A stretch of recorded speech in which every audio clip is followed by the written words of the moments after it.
of y'all have heard the famous quote, "You miss 100% of the shots you never take." This isn't a famous football quote or a famous basketball quote. This is indeed a very famous hockey quote, and that's what I'm going to be talking to you about today. The National Hockey Association, or the NHL, was invented in 1917. It currently has 31 teams in the league, 24 of those being American and 7 Canadian. Of those teams, they consist of 5 players on the ice plus a goalie, which equals 6 players on the ice at all times.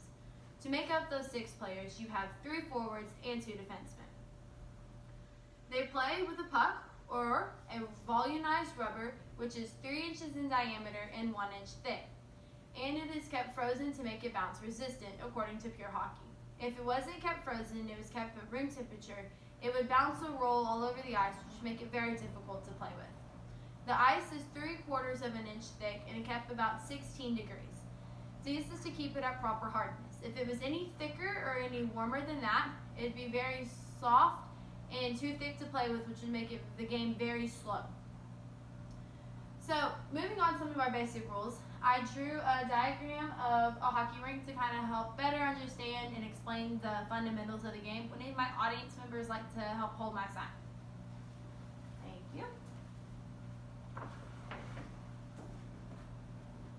So, a hockey rink can basically be split up into 3 zones: the defending zone, the neutral zone, and the attacking zone.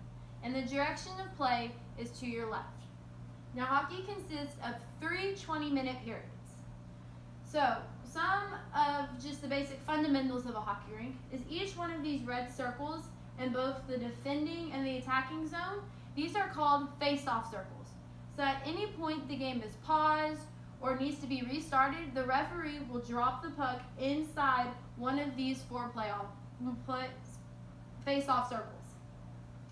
Now, these 2 light blue things that you see on each end of the goal of the attacking and defending zone, these are the goals. They are 6 feet wide and 4 inches tall. So they're relatively small compared to the players. Now, to go on to explain some of the rules, the first major rule we're going to talk about is offsides. That is when any player coming into the attacking zone, they have to be behind the blue line before the puck crosses the blue line. So the puck has to be across the blue line before any player can enter the attacking zone.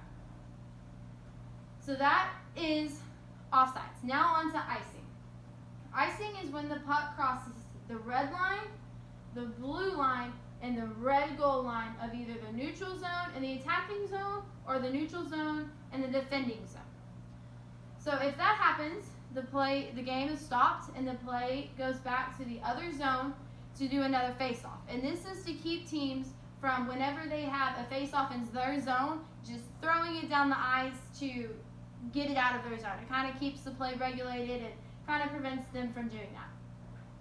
So that is icing. The next thing we're going to talk about is what happens when a player gets a penalty. The penalty box is located across the ice from the player's bench. So the player's benches are located in the neutral zone. So the penalty box is also located in the neutral zone on the opposite side of the ice.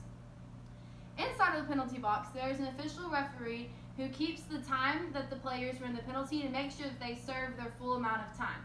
He also opens the door to let the player out when their time is over.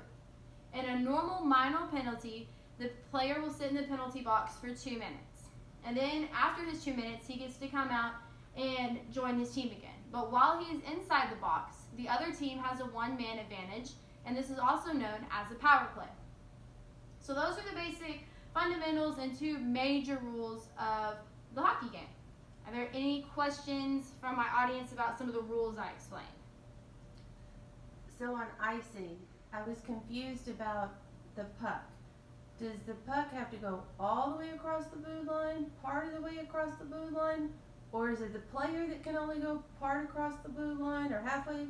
I was confused about that. Can you clarify that? On offsides, the puck has to be fully across the blue line before the player can touch the puck or enter the zone. The player can have his foot over the line, his arms, but both feet cannot be across that blue line before the puck is fully across the line for it to not be in offsides.